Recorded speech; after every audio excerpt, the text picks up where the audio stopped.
Hi guys, this is Erica Weston with Fox Sports Midwest, and you're listening to my favorite St. Louis Blues hockey podcast, Let's Go Blues Radio.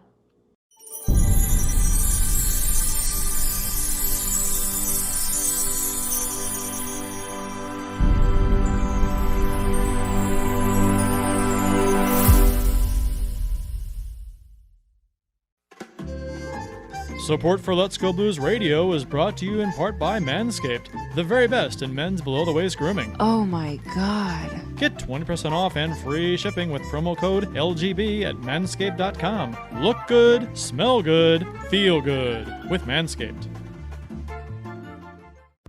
As the world's only personalized vitamin platform based on a health assessment and your DNA, ID Life provides its members with high-quality ingredients backed by pure science. It's science. Check out rockinthatidlife.com and speak with Dustin about how you can reach your goals today. That's rockinthatidlife.com. Center Ice Brewery is a proud sponsor of Let's Go Blues Radio. Visit centericebrewery.com today to schedule a no-contact curbside pickup or make a reservation in their awesome tap room. That's Center Ice Brewery, located in Midtown St. Louis. Let's go Blues!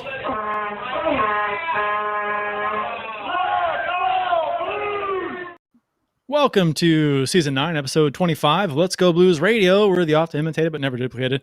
We're the original St. Louis Blues hockey podcast. Support for Let's Go Blues Radio is brought to you in part by Manscaped, the best in men's below-the-waist grooming. Get 20% off and free shipping at manscaped.com with promo code LGB. There's gold at the end of the rainbow with Manscaped. And by ID Life, the world's only truly personalized vitamin platform based on a health assessment of your DNA. Visit rockinthatidlife.com for more information. That's rockinthatidlife.com and get 10% off by texting Dustin at 636-393-8745 and tell him Let's Go Blues Radio sent you. And by Center Ice Brewery, St. Louis's hockey-themed brewery. Visit Center Ice Brewery today to schedule a no-contact curbside pickup or to make a reservation in their awesome tap room. While you're there enjoying any number of their fantastic beers, you can admire the bar top and tables made of authentic arena wood. Located at 3126 Olive in Midtown St. Louis, it's one of the best places to watch a Blues game. So that's centericebrewery.com. Please drink responsibly. We're broadcasting live this Tuesday, March 2nd, 2021. This is franchise episode number 291 all time. Your hosts tonight are yours truly, Curt Price, Bill Day, and Jeff Ponder. And for your listening pleasure, for the next little while, we'll be talking St. Louis Blues hockey. To interact with the show on social media, we're on Facebook, Twitter, and Instagram. Just search for us. If you're listening to the show, I assume you know how to use the internet. We're dual live streaming right now on YouTube and Facebook. If you haven't already done so, please subscribe to the show, smash the bell so you get notifications when we do go live. Hi, guys. Nice hat, Jeff. Oh, hell. Oh, thanks. Yeah, these are my friends over at TGB Sports. They shameless plug for them because they hooked me up with this free hat. Actually, they had a podcast for a while, The Game Plan. We had, was it Washed Up Tendy was part of that? The Twitter, right? The Twitter fella. Yeah. So, yeah, but the owners of the company are friends of mine, guys I used to work with at Total Hockey. They do great work. Anybody's interested, check them out over in the Recplex South Rink in St. Charles for inline and ice hockey stuff. But great stuff over there. The Game Plan Sports. Boom. Nice shirt, Bill. That's how you do a promo. Very well done. That was excellent. Where's our hats, Jeff?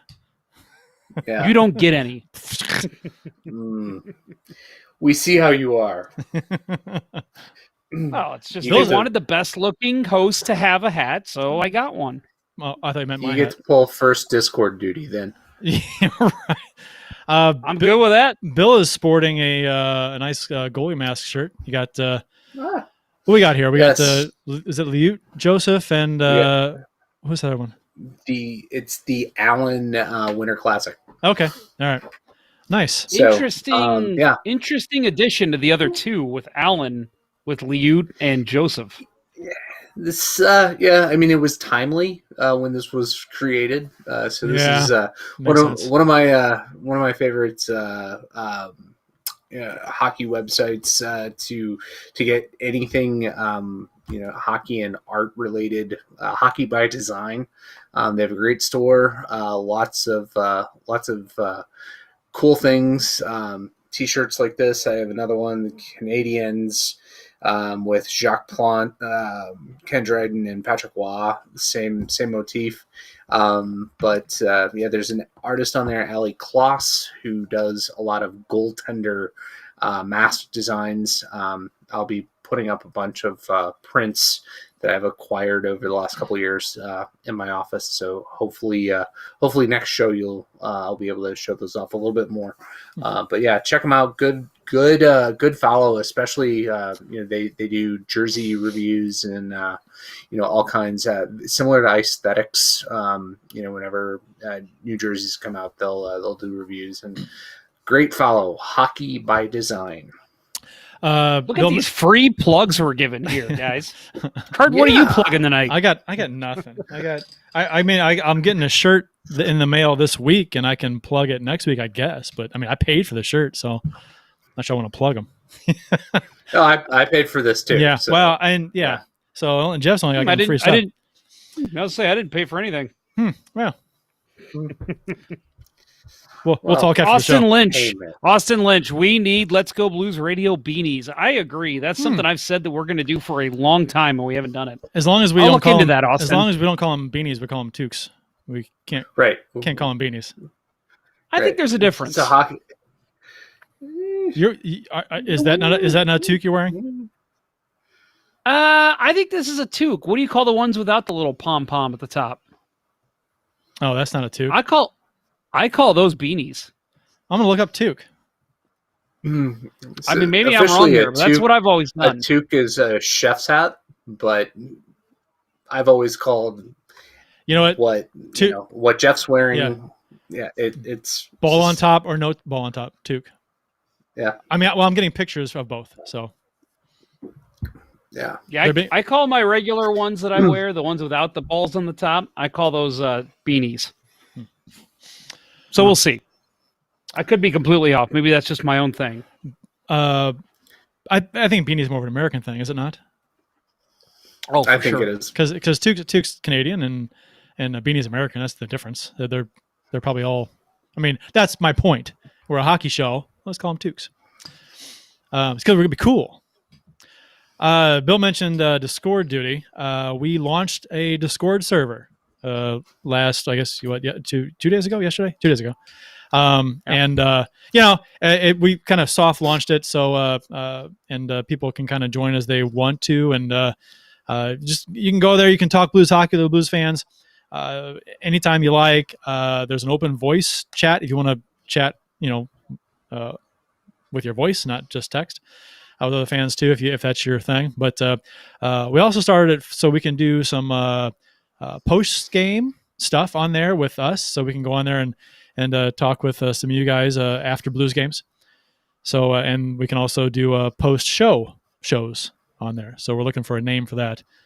So we've come up. Well, Curt came up with a couple. Late night with Let's Go Blues Radio. Midnight Blues. I liked both those, but hey, why not? If you're interested, and anybody who knows anything about Teal Town, USA, we are literally stealing that idea from them. Right. And but because we love them and they put on a great show, and Curt and I joined them on Saturday. That's fun. After we did their show with them, then we did their Discord chat after the show, and that was a lot of fun. I had a great time. Yeah, there's no script, there's no outline really. It's just you go on there, you just talk. It's like guys at a bar talking, anyone else can go in there and chat too. So it's kind of cool. So it's just like open forum kind of a thing, just to go in there and just shoot the shit. So we'll give that a go, and it'll be out there, so you guys can go out there and use it as you will. You can access it by letsgoblues.com/discord, DISCORD. And the link is on letsgoblues.com too, so you can check it out there.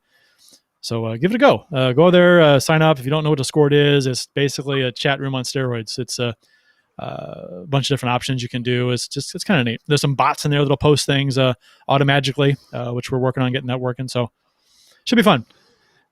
Yeah, and I'm thinking the post-game talks, the post-show talks, those will kind of be not all the time for us, come and go. Right. But I'm planning on doing one tonight, but we'll see. It depends on what time we get done here. So if you're interested, go ahead and join us. Like Curt said, letsgoblues.com/Discord.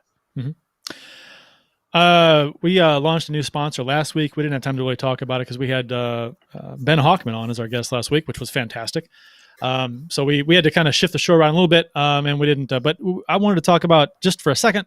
Sunrise Brewery. We're very happy to have them on board. Couldn't be prouder to announce that we've. Well, we keep saying it. If you see a sponsor on this show, it's a sponsor that we genuinely enjoy, and we proudly stand behind. And Sunrise Brewery epitomizes that for us. I think we had Steve Albers, owner of Sunrise Brewery, on our show right before they opened up. I think it was like 3 or 4 years ago. Was it 4 years ago? Yeah, and then I had him on again. Yeah, the summer twice. I did that interview series. Yep, and it was so. We were so excited for him to open, and it was a fun thing to have him on. We pitched it as a fantastic place to watch hockey, and fantastic atmosphere and a fantastic beer, and he delivered with that. So I know the three of us have been there countless times, and we were there for the grand opening. And if I lived closer, I'd be there more. I'm just across the river, so it's I go over there when I can. But so welcome aboard Sunrise Brewery. We're happy to partner up with you guys. And next time you're at Sunrise, look for our Blues and Stag Bear parody mashup stickers that they have for sale. They're the same ones that are for sale on our website as well, letsgoblues.com. So give that a look. But they're also available at sunrisebrewery.com too. Yeah, great stuff. Great stickers over there. Are they up right now? I know we checked last week and they weren't up yet. They are. They had them up. Yep, they have them up. Very cool. So yeah, go on over to, I would say if you're interested in that sticker, go on out and support the sponsor. Go ahead and buy it over at sunrisebrewery.com. You can get it at letsgoblues.com/shop, but check out the sponsor. We like that better. And they, again, I mean, we've talked about this place for years, literally, about how much we love this place. So I just want to tell a quick story. I was talking to a friend earlier today, and he was like, "Hey, congrats, man, on getting center ice for the podcast." And it was just, we got to talking, and I'm like, yeah, it's kind of funny. You know, they've basically been an unofficial sponsor since they opened. I mean, we've had their beer so much, and so it's just crazy because it's like they're partnering up with us, but they're basically already partners. So let's just be honest here. Yeah, we talk about stuff we like, which the intro of the show. You know, we did that. Those what we mentioned, they're not sponsors of the show, but we talk about Sunrise a lot. So it's a fantastic place to watch a game and to drink some beer, to hang out. So as things begin to open up a little more, give them some of your time. So today, are we there already? Oh, official beers episode number 291. I was jumping ahead there. I scrolled down and I stopped. You can follow each of us on the Untapped app. My handle is at cprice12. Jeff's is at jponder94, and Bill's is at billybluenote33. So, Bill, I see you have a dark beverage in a clear glass. What do you got? I do. And it's not KBS as the glasses, but it's Founders. Panther Cub. It's the latest in their barrel-aged series. It is a maple vanilla porter aged in bourbon barrels. Found it at Randall's in Fairview, and love it. It's very good. And I promise I'm going to be on the Mo side this weekend, and we'll pick up some center ice so that I can rock our sponsors for my beer for a couple of weeks. Very cool. Jeff, what you got? Well, I have got one of the great places we were just talking about, Center Ice Brewery. I got their Revolving Pale Ale Series 4. Just a solid pale ale, and still my favorite is, check out the shirt I'm wearing tonight, the Old Arena Lager. Nice. That is one of my favorite beers in the area. It's just a good, smooth drinking beer, but the Revolving Pale Ale is fantastic too. So if you haven't had that, you can buy 6-packs on their site. That's where I got this from, and then go pick it up, or they'll even deliver in certain areas. But awesome stuff. Love their beer. We didn't think this through. You've got a Center Ice beer this show. We should have ended with you, but for lead-in reasons. But okay, here's mine. I got the O'Fallon Gimme Some of That brown ale, It's chocolate coconut caramel. It's the Girl Scout cookie Samoa knockoff kind of a thing. It's part of the cookie pack, the cookie bout stout thing from O'Fallon, which no, this is not a stout bout. This is the cookie tin. Cookie tin, yeah, that's what it's called. I'm getting all my variety packs mixed up. But it's a brown ale. It's very good, and you can taste the coconut, the chocolate, and the caramel. It's pretty good. I think I've had this on the show before. I just want to add right now in the YouTube chat, Winning Unlimited, stop nerding up the chat. Good Lord. He's talking to Austin Lyncher, a high school listener, about what his favorite math theorem is. What are you doing? This is supposed to be a cool show. Does anyone have a favorite math theorem besides Adam? Besides Gold Adam, does. I mean, besides Adam, Yeah. Obviously Adam, right? So I don't know who. Maybe Einstein? No, he was bad at math, wasn't he? no, I think he was very good at math. Yes. I think that was where he excelled. Okay, long way off. Yeah. Chebyshev's theorem. That's a statistical thing. Yeah, that's what I'll go with. Well, I got that in math appreciation class because, I'm not good at math either. Well, speaking of, I was wrong. I got my spots mixed up here, but speaking of, I got nothing for lead in. Here we go. I'm telling you, you better be prepared because when I yank it out, everybody in that audience, with the exception of my wife, is going to be running for the exits. Get prepared for St. Patrick's Day with Manscaped if you're going to get a little lucky. Manscaped is the global leader for below-the-waist grooming and an official sponsor of Let's Go Blues Radio. You and your partner will get lucky, all right. Their Lawnmower 3.0 will showcase your pot of gold like no other. Get the Performance Package now to receive their 2 free gifts, the Manscaped Boxers and the Shed Travel Bag. To ensure you have the best tools for your family jewels, visit manscaped.com and use promo code LGB for 20% off and free international shipping. Also, every purchase at manscaped.com goes towards contributions made to the Testicular Cancer Society to bring awareness to testicular cancer, men's health, and early cancer detection. There's gold at the end of the rainbow with Manscaped. It's a hard life picking stones and pulling teats, but sure as God's got sandals, it beats fighting dudes with treasure trails.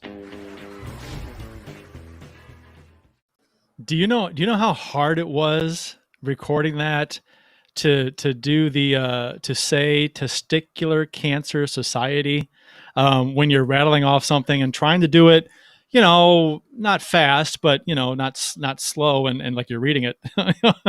Oh my! And once you start to screw it up, you just totally bomb it for like 7 or 8 takes in a row. I'm sitting there cussing into the mic. I could not say Testicular Cancer Society to save my life. That is one of my favorite things to do is like re-listen to when I'm like recording at a spot. When I did it on the radio or when I do it here for this show, I'll listen back and I'll just hear, brought to you by Met. Fuck. Yes. Brought to you. Damn it. I think at one time I was like, Testicular motherfucker. See, we should do like all the other podcasts do, and have what's the pay for service where we put all of our outtakes on there. You guys just gave it away for free. Yeah, that's good. That's what is that called? That's going to drive me nuts, Bill. It escapes me. Let's get to some comments while we're trying to think of it. We got a lot here actually already. Good to hear from everybody here. A lot from Winning Unlimited and Austin Lynch, talking about toques and hats there for a while. Austin Lynch talking about how he's not 21, and then he asked me to bring him a center ice beer to the Ponder Cup. By the way, I don't know if you boys knew that Austin Lynch is playing in the Ponder Cup. So that should be fun. Tell you what, Austin, if I draft you and we win, I will give you a center ice beer can, an empty can, because you are not 21, sir. Can you even do that? Can you still give him a can? I don't think you can. I have no idea. Because, you can't give out, I know the Cardinals can't give out like items with Bud Light on them to underage kids. Is that correct? The giveaways? That's true. So technically, right, I revoke. I revoke what I said. Who cares? I collected I collected beer cans. I had like 150 beer cans on my wall when I was like 15 years old. I will let you watch me drink out of the Ponder cup. How about that?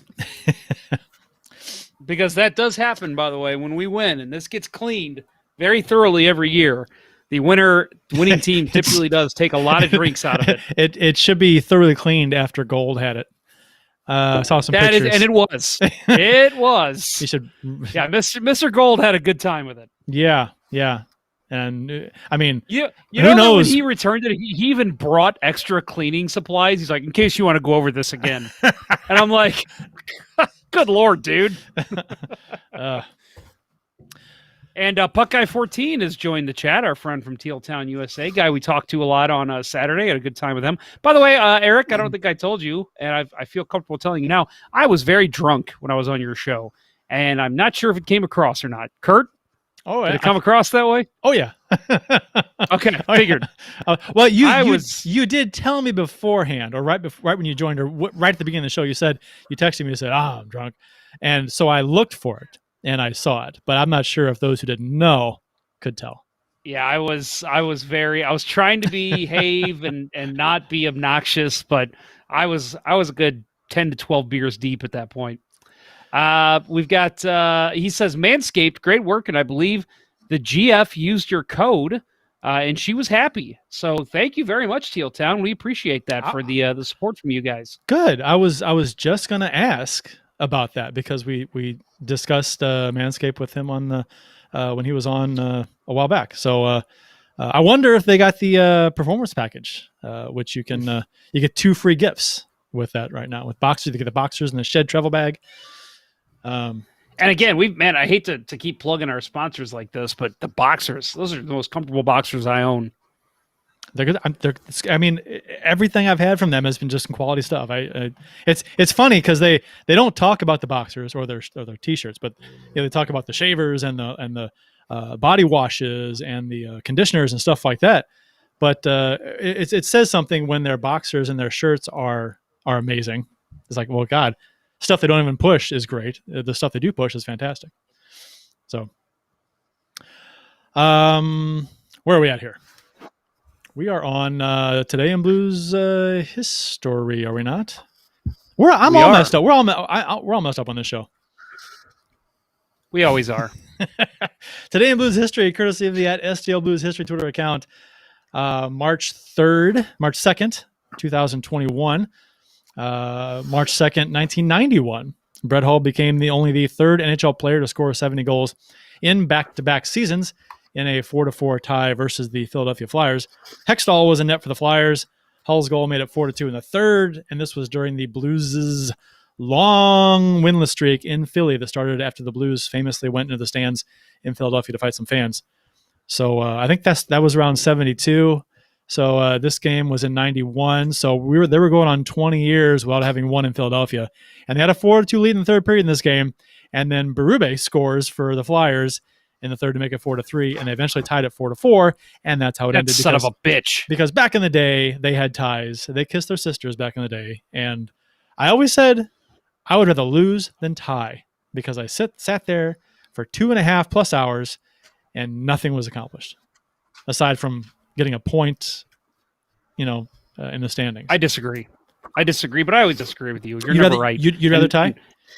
No. Oh yeah, I never had a problem with ties. I'd rather somebody win the game. I want to sit there. I want to see a winner and a loser. I don't want to see a tie. I want to see it. Yeah, but that thinking led to the shootout. Now, if we can go to the shootout and go to just unlimited overtime till it's over. It also led to the 3-on-3, which is fantastic. I would love to see 4-on-4 for like 4 minutes, then 3-on-3 for 3 minutes. 2-on-2 for 2 minutes. I think I said that back when they first were debating about going 3-on-3. I was kind of mad about it. I was like, why are they going 3-on-3? Go to 4-on-4 for 5 minutes, and then go to 3-on-3 for 5 minutes, and then there aren't going to be many games to go to a shootout. And there actually aren't many games to go to a shootout anymore. it's not like it happens all Start the of time. this year, there was actually a couple. It was kind of surprising. There was, I'd but, say like the first week, there was a few of them. But yeah, I agree. Normally, no, you don't see shootouts anymore. So I mean, for people to complain about the shootout, they don't happen that often. I mean, it's not like they happen every night. Not really. They were for a while. Back in the day. They were, but I think for some reason that's not happening anymore. The 3-on-3 is why it's not happening anymore. Right. That's what I'm saying. You're right. Yeah. Okay. Blues topics. The Blues signed goalie prospect Colton Ellis. He's a 20-year-old netminder, drafted in the 3rd round, 93rd overall in the 2019 draft. He's 6'1", 187, played 4 seasons in the Quebec Major Junior Hockey League. He's 96, 31, and 11 in his career there with a 2.35 GAA and a 911 save percentage. Not too bad. But he's 16-1 this season, 16-1-0 with the Charlottetown Islanders of the QMJHL. And he's got a 189 GAA and a 922 save percentage. So he's looking pretty good. I want to give a little plug to the show a little more again before we talk about him. That season 9, episode 5. So this season we had somebody, David Siss from the Puck Authority, came on, talked with me about Colton Ellis, and he actually the same show. I had another discussion with him right after that about Dakota Joshua, who is very topical at this moment. So you said his name right at the end of that. I did not Dakota Johnson. Oh my God. And also that was the last episode of the Past to the Future series. So it had all of our best clips, I think, from many of the interviews we had. So that's a great show. Not to toot my own horn, as I was the only host that show. But that brought a lot of good stuff about Blues history and Blues future. So check that one out. One of my proudest shows we've had on Let's Go Blues Radio. We should get a saying going. You said not to toot your own horn. We should switch it around. Say from now on, we say I don't want to horn my own toot. That's much funnier. Could do that. I don't mean to Dakota my own Joshua. No. Horns and toots. No? We're doing horns and toots. Just stick with horns and toots. Got it. But anyway, so about Colton Ellis, and Bill, I want to get your take. I'm not sure how much research you've done on him. If you watched game tape, 4 hours, 8 hours of worth, whatever. Oh, only the very best of the best watch 8 hours of game tape on a prospect. That's true. But he, like you said, drafted in the 3rd round. And again, going back to that conversation I had with David Siss, he's very impressive. He's put up some great seasons. Now he's with a good team. They're in Charlottetown. I think before that he was with another team, and I think he did really well with them too. And they were a good team. So he's a guy who's benefited from good teams. But it's not just you have to be good to play on good teams. It's not like he's given up 5 goals a game and they're scoring 7. He's still putting up great numbers. So a guy I'm interested to see, and definitely one to keep your eye on for the future. Yeah, no, the Q's always been known as a great goalie breeding ground. I haven't had the 8 hours to devote to watching game tape, but I mean the stats are impressive. I mean, 16-1-0 record this year. I mean, that's insane. The last Blues goalie prospect to come out of the Q was Jake Allen, and he had his ups and downs, but he has turned out to be a very serviceable NHL goalie. So if we can get that, you think at this point Ellis projects to be 3-4 years away. Depending on how things shake out the rest of this season, we might see him sooner than later. But give him the time to develop, and goaltending is finally our depth chart on goaltending has finally gotten pretty decent. So that'd be really nice if we could get someone in Hofer's in the system, but it'd be nice if we could get that guy that people are talking about coming up, and he's putting up some really good numbers right now. So hopefully he keeps it up, and in a year or two, people are like, hey, Ellis is knocking on the door. He needs to get some playing time with the Blues. So that'd be kind of fun if he pans out. Bill, Patreon. Yeah, Eric called it out in the chat. He did? So, yeah. Oh, he did. I missed it. Yeah. I was gonna say, something stupid like Parthenon, but I had the right letters, a couple extra, but that's glad hilarious. I didn't open my mouth. Parthenon. That's hilarious because that was the first thing I thought of was Parthenon. I'm like, wait, that's not right. I know it's got all these letters, just not coming out right. They're in a different order, same letters, different order. They're all in the alphabet. Figure it out. Damn my brain. There's only 26 letters in the alphabet. You should be able to put them together and get the right word. There's a wild game in San Jose the Blues had on Saturday. Binnington versus Dubnyk and net. There's really only a couple of things to talk about in this game, I guess. The fact that there was 13 goals scored. Dubnyk stopped 24 of 31. Ouch. Blues won this one 7-6 in a back and forth. Whoever scores last wins kind of a game. Set an NHL record for the number of times a game was tied, which was brought up on the Tealtown podcast that we were on Saturday, which was kind of cool. Never more than a 1-goal lead for either team in this game at any time. De La Rose was injured. He'll miss significant time. That sucks. He was playing, a serviceable, decent role in the fourth line. Before we move on to the next point, because this probably will be a topic of conversation. I just want to touch on a couple of these. First of all, number of times a game was tied, set an NHL record. Do you guys have the number that was?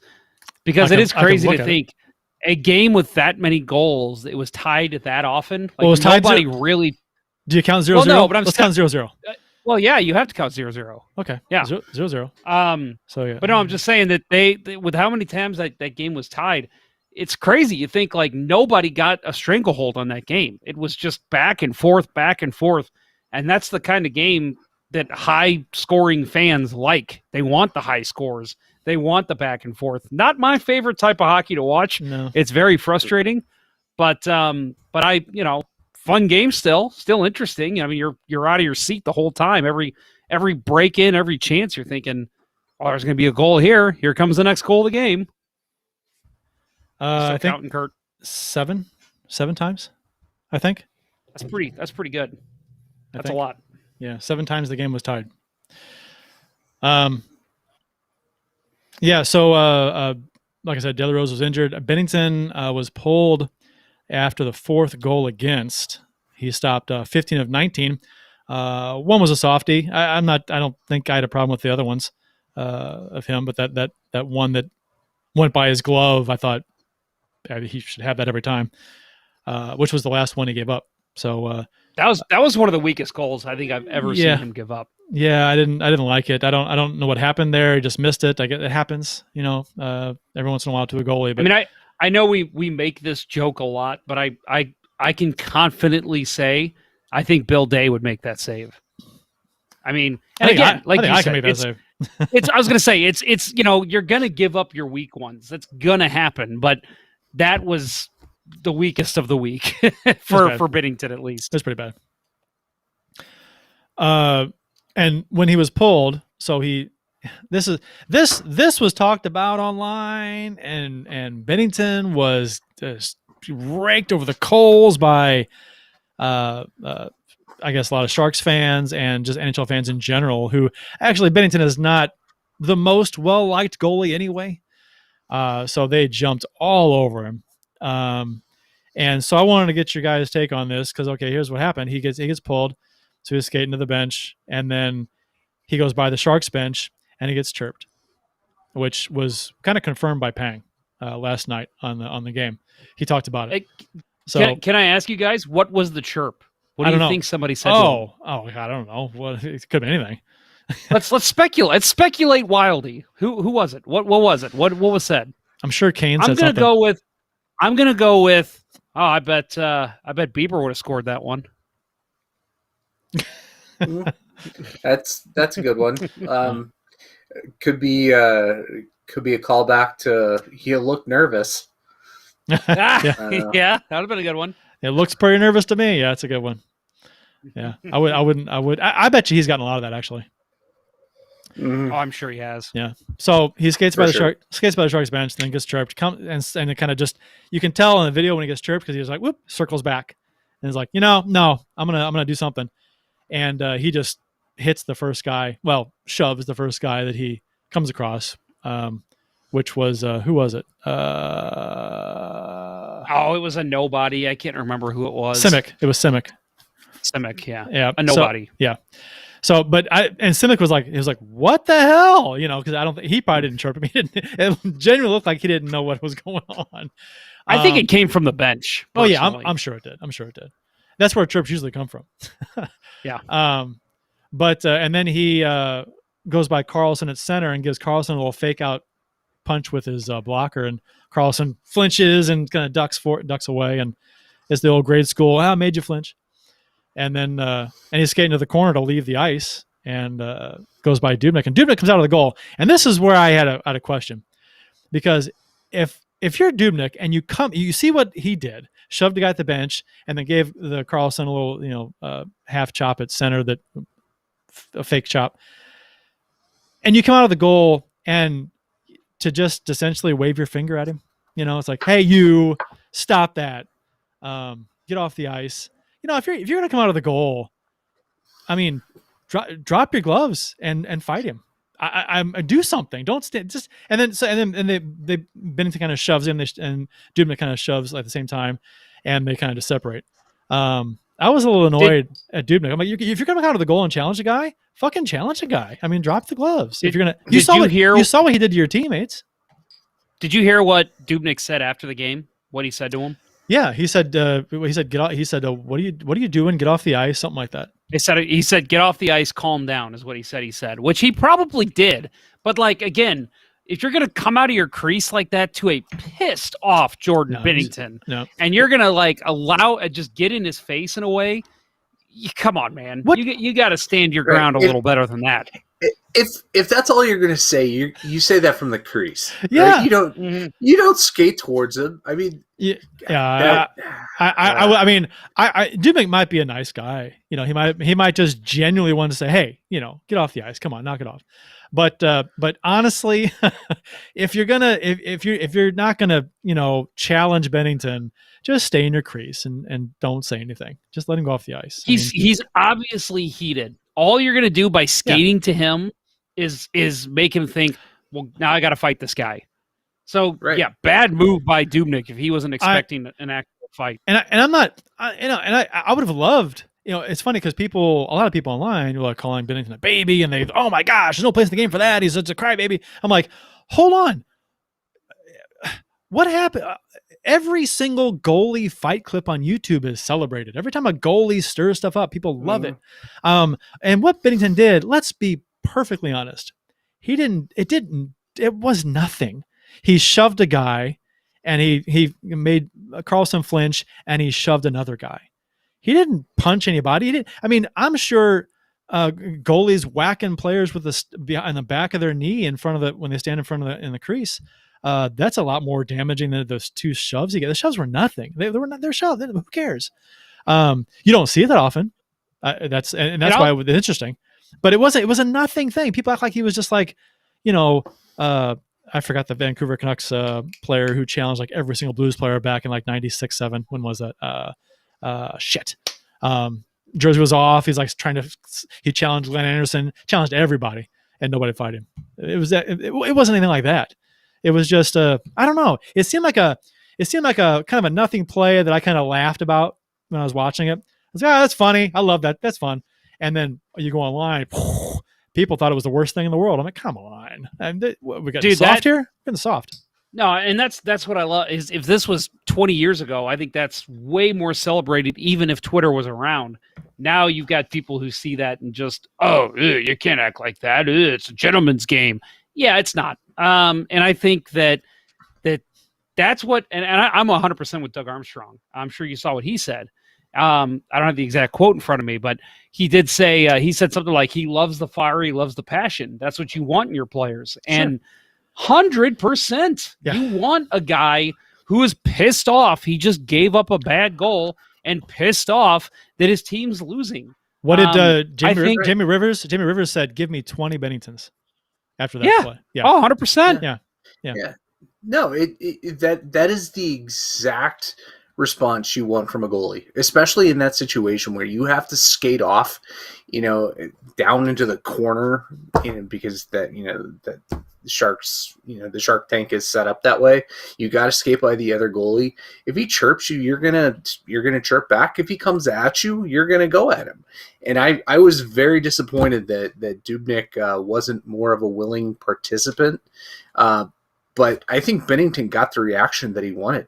The Blues, since that moment, the Blues have had an emotional spark that we have not seen the rest, to this point this season.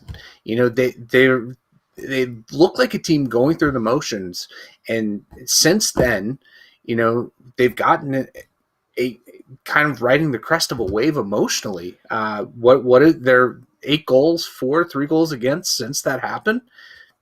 Fuck.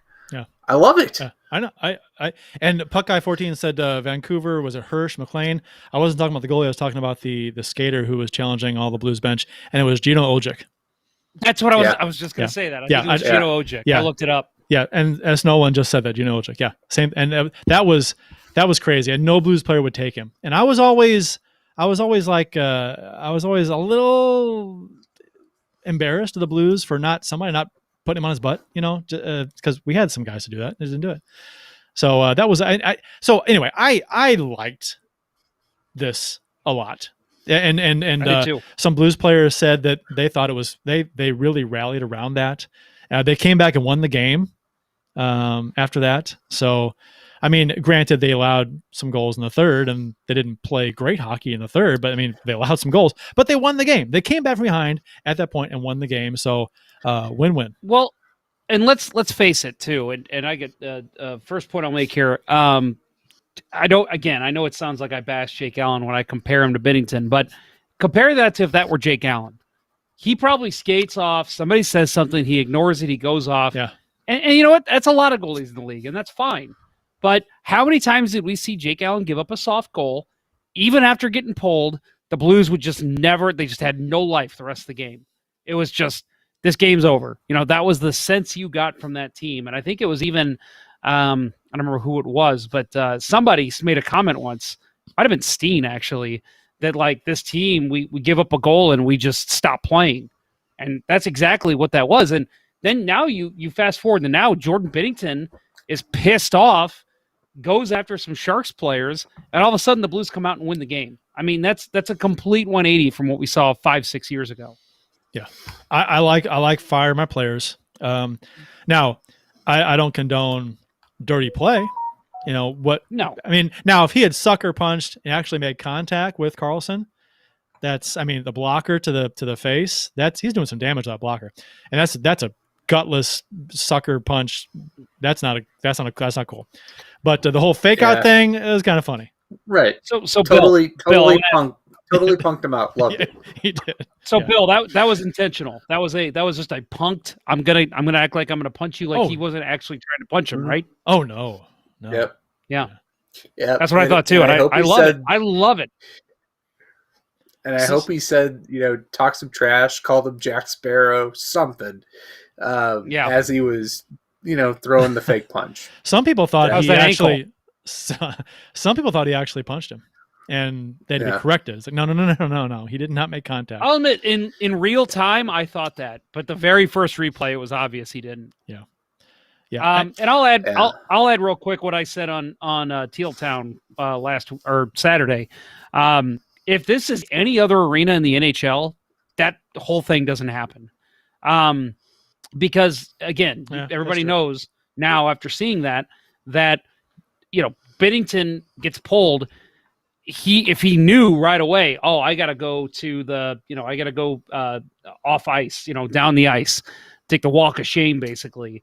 If he knew that right away, I think he skates right there. But he's skating to the bench thinking this is where the goalie sits in 30 NHL arenas. And then he was like, actually, I think 29. I think Buffalo does that too. But any other arena, mostly, you skate to the bench.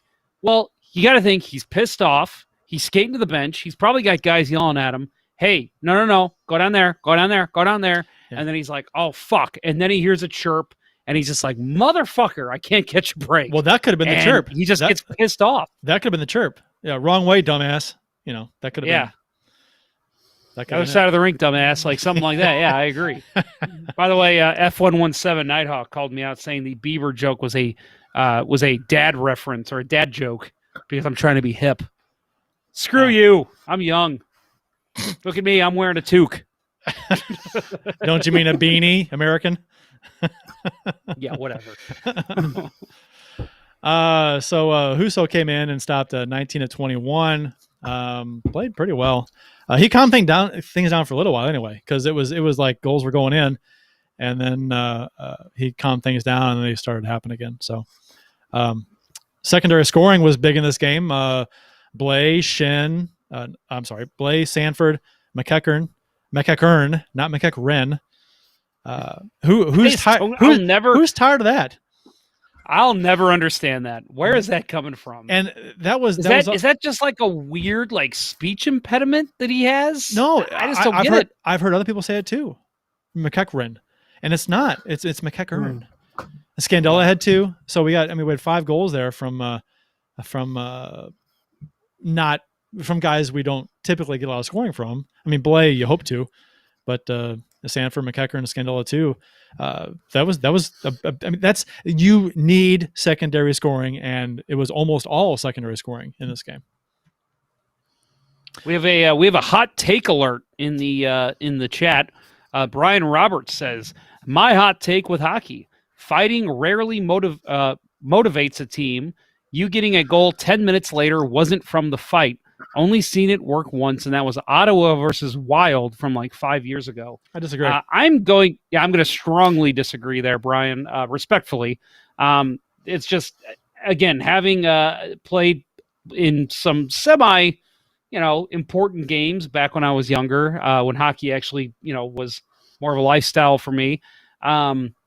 You saw a guy get into it along the boards, a guy fight for his teammates, step up for a guy taking an extra whack at the goalie. It made the guys on the bench jump up and start going a little nuts. And all of a sudden, next thing you know, 5-6 minutes later, you're scoring 1-2 goals. So I do think it is important, and not important, but I do think it does change the mindset of a team. I think that it probably motivated teams more in the past, back when fighting was more prevalent, before the instigator came into play. You don't see fighting near as much anymore, so fighting is more of a detriment. You could be taking the penalty on top of the fighting major. So if fighting were still more common in the game, especially if a player wins a fight hands down, that fires. I mean, you ever see that the team is on their feet on the bench, slamming their sticks on the boards? That as a player, that fires you up.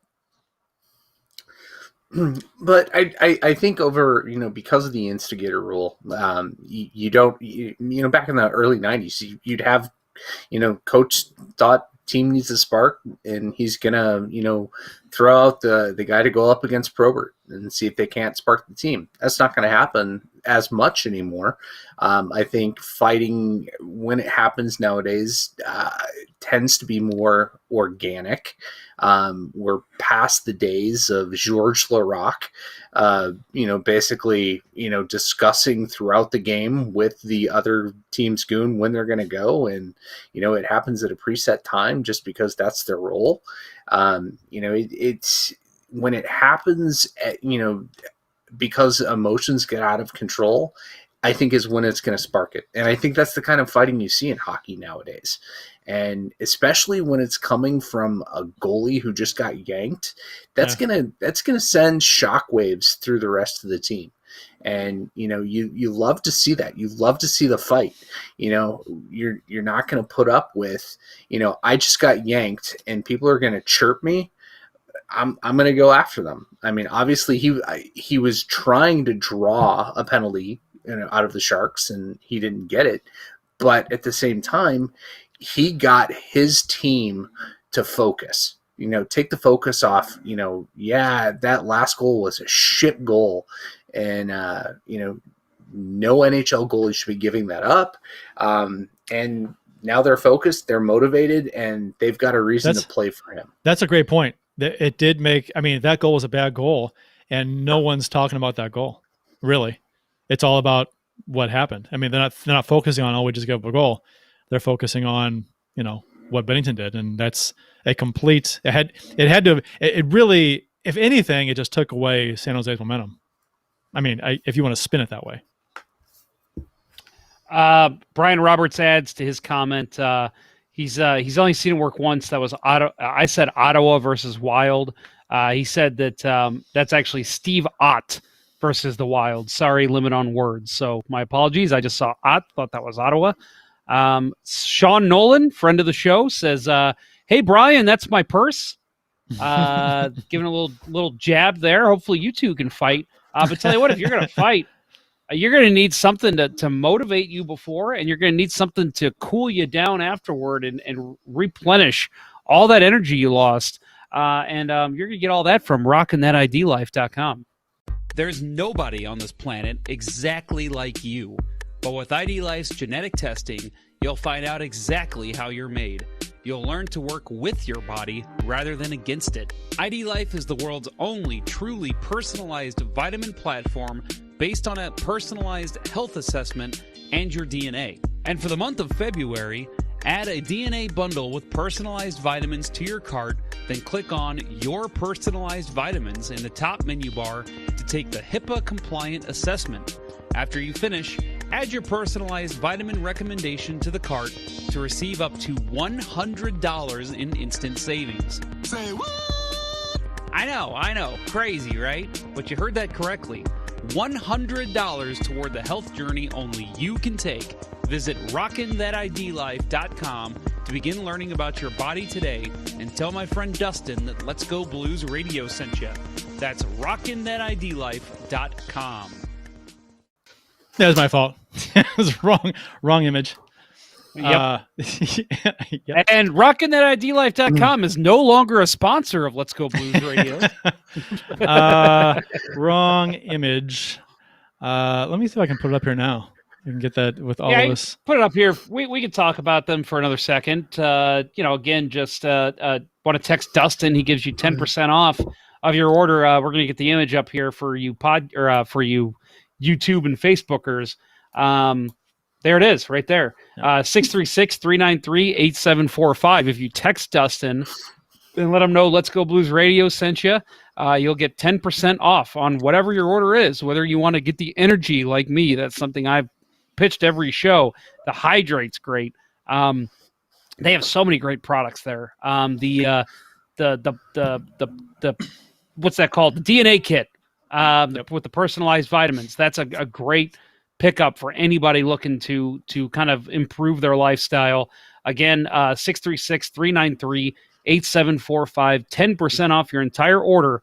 If you text him and tell him Let's Go Blues Radio sent you, he'll hook you up with the right way to do it, and that is 10% off. So that's a pretty nice deal for whatever it is, and that's rockinthatidlife.com. Yeah, my apologies for the wrong image up there. So stuff happens. That's all right. I forgive you. Jeff's segue was only rated a B+ in the comments anyway, so. I thought that was a pretty solid one, actually. All right. I do what I do. The 5-4 win versus Anaheim last night. Husso got the start versus Gibson. Husso stopped 29 of 33. Gibson stopped 30 of 34. 9 more goals were scored in this game. From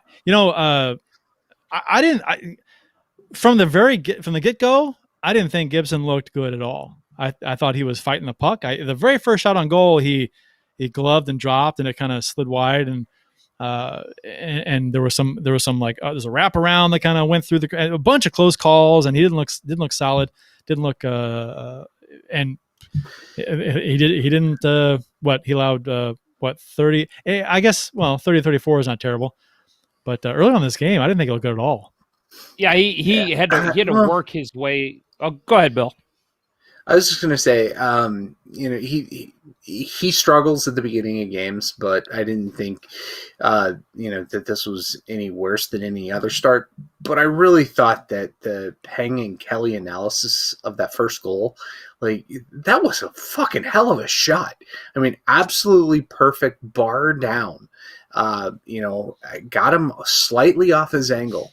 And, it's the old Panger shtick of, just put the screws to the rookie and everything he did on the play was wrong. And I thought it was overdone. I thought it was a hell of a shot that a lot of top tier goalies would have had a hard time stopping. The first goal, now, Muzo? Yeah. Yeah. Now the other few goals, he's still rookie learning his way, and I did think it was a little over the top on that analysis for the first goal. I agree, and I think that's kind of a problem that I've noticed with the broadcast. Not to pick on the broadcast, but they are kind of quick to judge rookies, young players, and criticize. But man, it takes a lot to criticize a veteran. It's the same way. If a veteran makes the same mistake, they don't get the same. You got to be better there. You got to do this. You got to be better. They don't do that. For the Blues, at all with veteran players. It's always younger players, rookies. Like it's a teaching moment, for them, or to say what they did wrong. Like veterans don't do anything wrong. Yeah. I agree. Yeah, well, every time there's a Jordan Kyrou turnover or a Robert Thomas turnover, they're getting called out for that. But somebody like when Steen was still playing does the same thing, and they're like, "Oh, it was tired end of a shift," and make excuses for him. Definitely don't harp on it. There was a point when Kyrou was out there for about, I think Peggy even called it out and said, Jordan's been out there for, 55 seconds. He needs to get to the bench. And, and then he made a kind of a sloppy defensive play and he calls him out.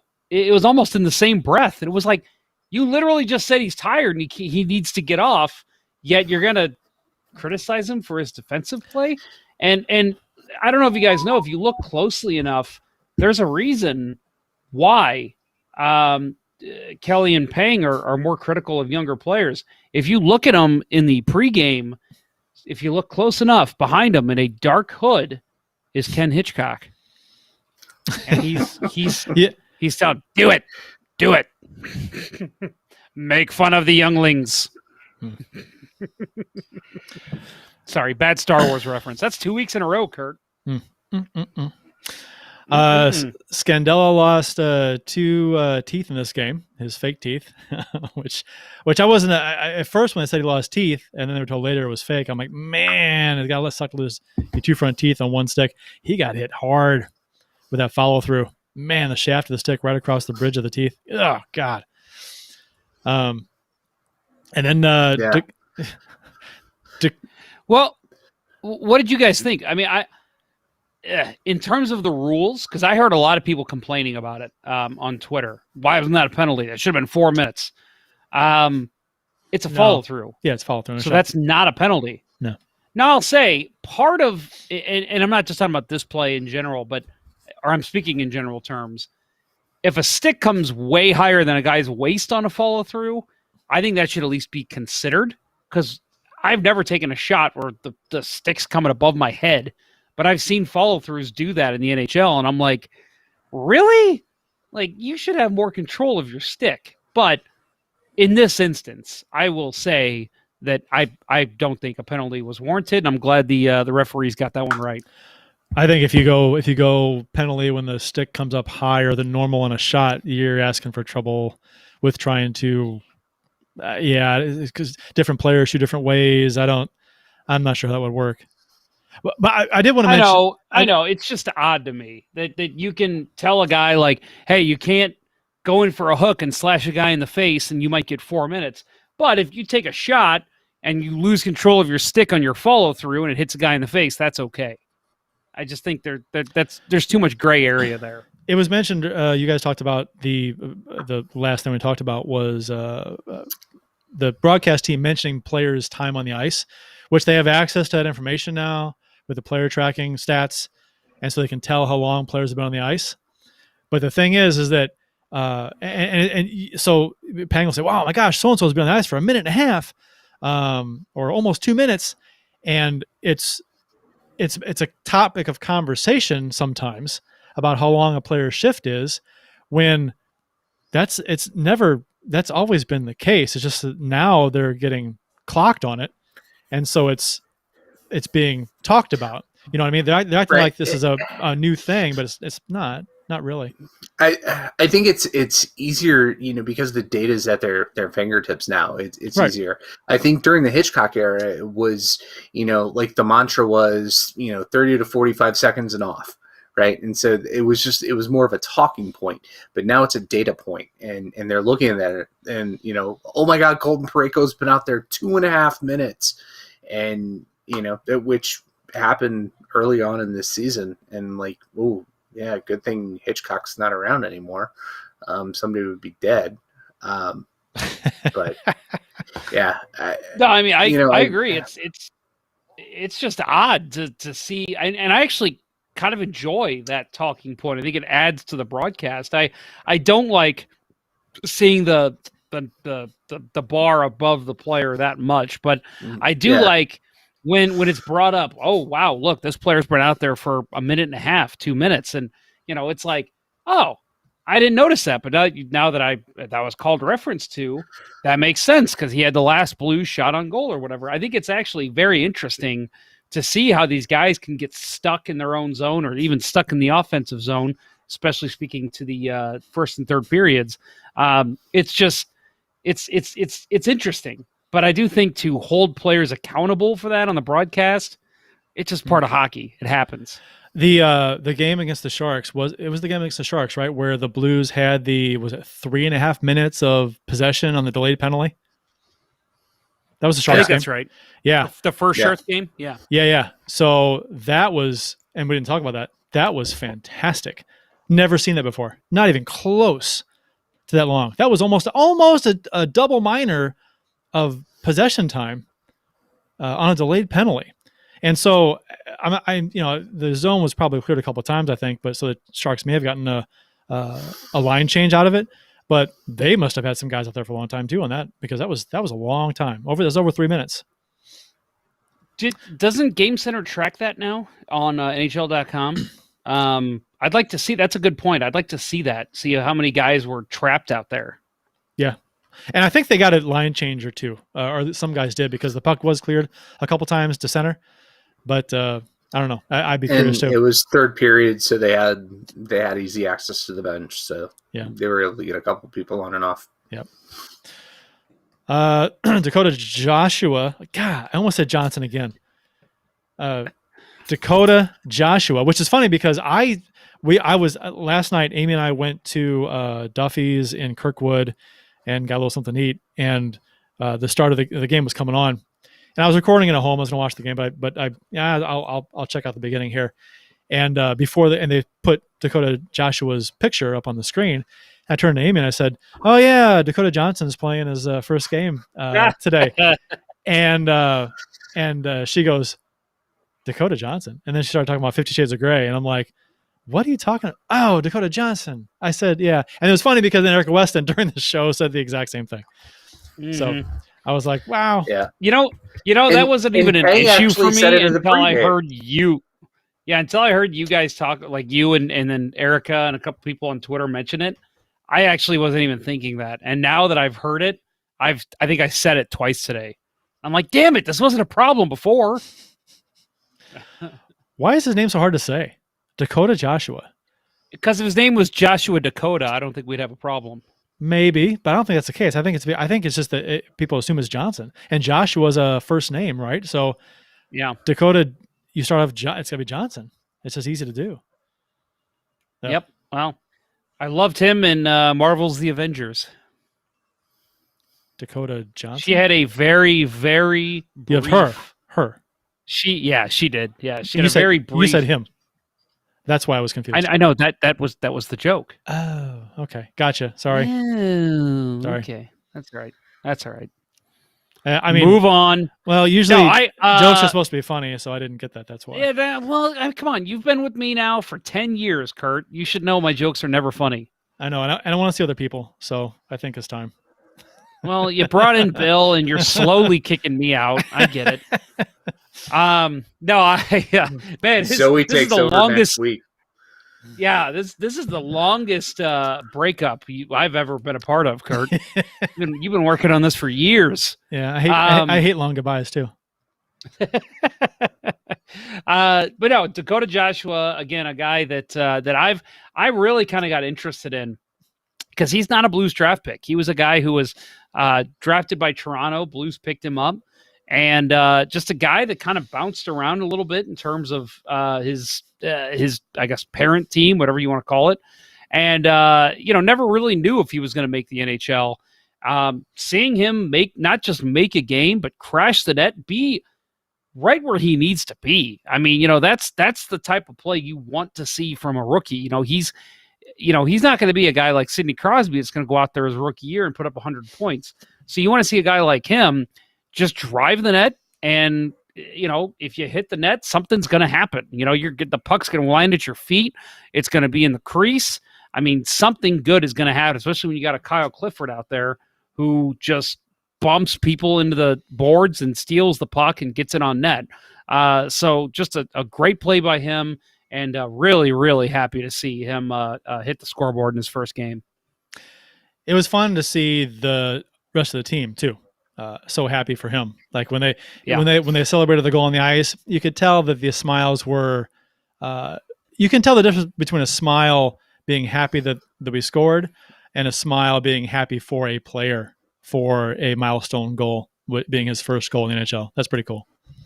Yeah, some of the screen caps that we got after that with Kyle Clifford patting him on the head, and who was it? It was Ashley Vise tweeted out about seeing Clifford just like trying to be the big brother to him all day, and then the payoff after the goal was just priceless. That was awesome to see. Comment here from Austin Lynch talking about the little, I guess, Dakota Johnson with Erica Weston, something she mentioned today on Twitter. Erica Weston's play-by-play call last night was priceless. The Perron goal. I'm just going to put this out there right now because I know, Erica, I know you're listening because you love the show, big fan. It's her favorite podcast. She says it every night before our show. Yeah, little do people know that is a live spot. Erica does that live every single show. So yeah, that's a real thing. She has one outfit for it, and that's all she wears. That's right. Yeah, she puts on the same top. It's in her, fixes her hair the same way. It's in her contract. In the same spot. It's like a cartoon. Always wear the same clothes, same cartoon character, same clothes. And we tell her like, you better be in the same spot. We're gonna mark tape on your floor so you sit in the same spot every time. But anyway, that joke is long over. I want to see her. I want to see her if that ever happens again, which it probably will. Let's be honest. It's happened before. Make the play call. It's happened before. Yeah, I want to see her make the play call. Now I know that like what she was doing makes sense. She thought, okay, Blues goal, Kelly or Pang are going to interrupt me, so I'm just going to be quiet. So they take over. But I think I almost said Kang and Pelly. I think Kelly and Pang were probably thinking the same thing, which is why there was that weird, awkward moment because they were thinking, oh, Erica is going to pitch it to us that there's a goal. So it was just a weird, again, being part of radio in the past, even web shows in the past, that happened. And podcasts, it happens. So I want to see her next time. I want her to be like, and we got a goal by David Perron. Oh, baby. Something just off the wall weird. I want to hear that. We want to see her go John Hamm. When John Hamm called the Barbashev goal against LA. Yes. But to be honest, she's probably not watching the play. So she doesn't know who scored. No. She doesn't know who it was. I mean, in her defense. And she's probably got a producer in her ear saying, let the guys call it. And yeah. I really think that as soon as she stopped talking, she did one of these and right then, I'm thinking, save her. Start talking, guys. Kelly, Pang, start talking. Call the goal. Come on. There was a good 4 or 5 seconds at least, which was dead air. And I'm like, guys, talk. And so it was awkward. But yeah, I agree. If she was watching the game and she could see who scored, she could say something about the goal and throw it back up to you guys. But I agree. Well, you have to wonder if maybe there was a delay too between them talking. Like, I know we are just seamless and fantastic here on Let's Go Blues Radio, but there's actually, with us not in the same room, there's a slight delay between us talking when it's like the other one will hear us. So I wonder if it was the same thing there too, that there's maybe like a second delay. And so it was, I'm going to stop talking and they're going to step in. And then it was just kind of a waiting period added with, the audio delay. I mean, if there was a delay, it wasn't enough to make it sound that bad. It was, I don't know. Whatever. It was awkward. I'm sorry. We have we've got a comment of the show that I meant to mention earlier. We were talking earlier about the Star Wars reference. Comment of the show, Winning Unlimited. Carlson gets faked by Binner. The attempt on my life has left me scarred and deformed. Wonderful Star Wars reference for anybody who remembers episode 3. One of the worst ones, but still a great reference. Episode 3. I thought you meant, not the third one. Episode 3 is not the third one. Episode the third one is 3 Return of is the Jedi. Episode 3 is the 6th one.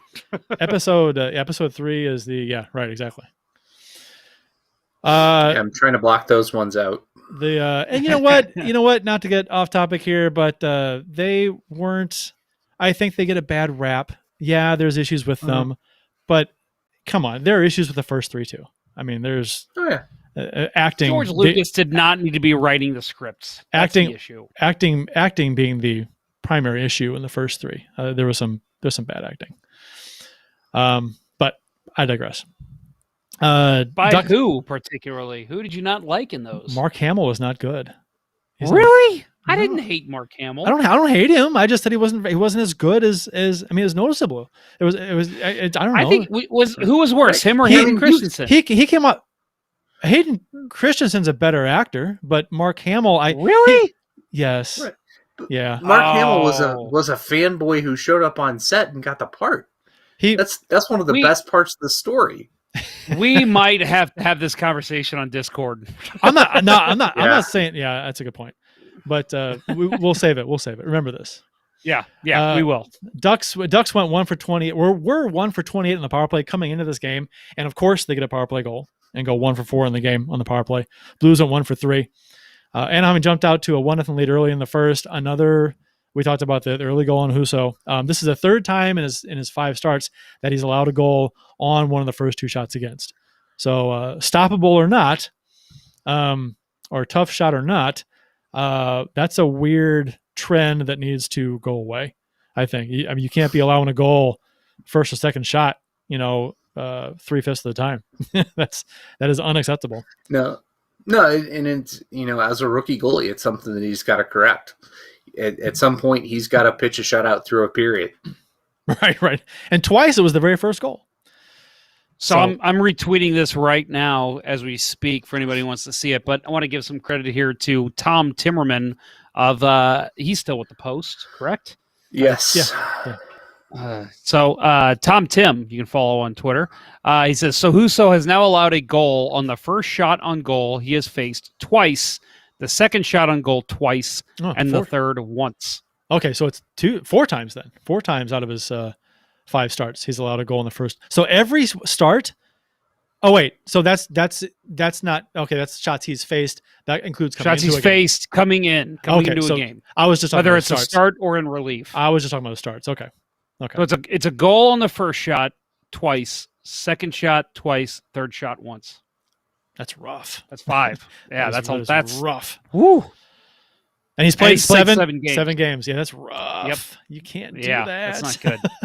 But I mean, in his credit, he bounces back better than any goalie we've seen in a while. I mean, he came back and played great last night after that. I mean, he's been up and down. He's looked really good for stretches, and then he's just allows the goals like, wow, God, really? It was like maybe he could have had it, but I don't know. I don't know. He's 4-2, so I mean, win wise, he's doing what you got to do as a backup goalie. That's good, but his numbers are awful. I don't like to judge players on numbers alone, obviously, because a lot goes into the goalie's numbers. You really have to factor in the team in front of him quite a bit. But yeah, he's up and down bad for me. Yeah, but I think strategically, him starting this game, I like that a lot. Me too. Me too. With, you don't go right back to Binnington, just because he gave you the emotional payoff in the previous game.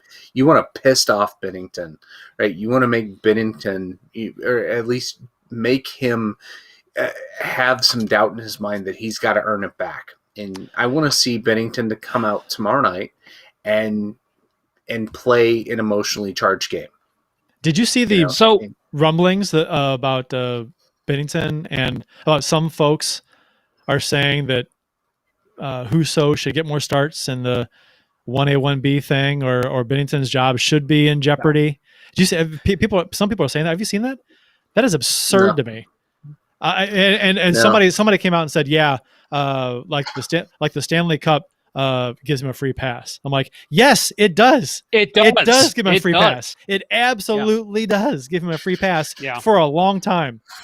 Because it's again, he's talking earlier about giving up a ton of goals. I don't remember who we were talking about it was, but like, it's not like the Blues are winning games 7-6. He's playing fine. He had a rough goal against, maybe not his best game before that either, but he's your number one goalie. And this was the same discussion we had last year. The exact same. I mean, now granted, I think there's less people saying that about Husso than there were about Allen. But last year, yes, Jake Allen was phenomenal. The best backup in the NHL. But Jordan Binnington was your starting goalie. He was the one that stepped up, took over the starting job, won the Blues a Stanley Cup, played great in all Game 7s he played, as well as Game 6s to take series. He's your guy. So, yeah, that is asinine to say that. I mean, his play down the stretch in 2019, after he was called up, speaks for itself. That wasn't a small sample size. That was a large chunk of the season. And say what you will about his play in the playoffs, it wasn't as good, but he was good enough. And all I want to say about it is Game 7 against Boston. I mean, that was a world-class performance, and there aren't many goalies on this earth that have ever lived that could have played that well in that game with those types of shots against and the pressure he had against him. Not many at all. And again, not to reminisce about the Stanley Cup run, but the fact that he received votes for Conn Smythe, yet he had games where he gave up 5-6 goals. That just speaks to how much of a big game goalie he is. Well, he did not play well. He did not play well against Vancouver last year. No, not at all. Nobody did. Not at all. Nobody did. No, and I'm calling to see him. He was terrible last year in the playoffs. Yeah, and the biggest thing to me about what happened in the last Sharks game was he showed that arrogant, cocky, I got pulled, so fuck you attitude that I think was crucial to his personality in that 19 Cup run. And if he can rediscover that and inject that back into his game and play that way, I think over the last season and a half, he's had to deal with the learning to be the day in, day out, drudging monotony of a hockey season, and sometimes you lose that swagger. If that was him rediscovering that swagger, that's my best hope for that. And certainly the team responded. And now that he sat for the next game. I really am interested to see how well he comes out tomorrow night. Assuming he's going to be the one to get the start. I'd be shocked if he doesn't. Me too.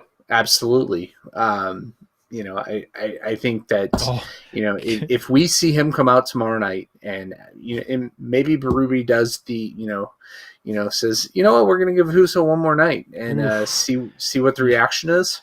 You want to see a pissed off Binnington, and then you would have people come out of the woodwork saying, whoa, what's going on with St. Louis's goaltending?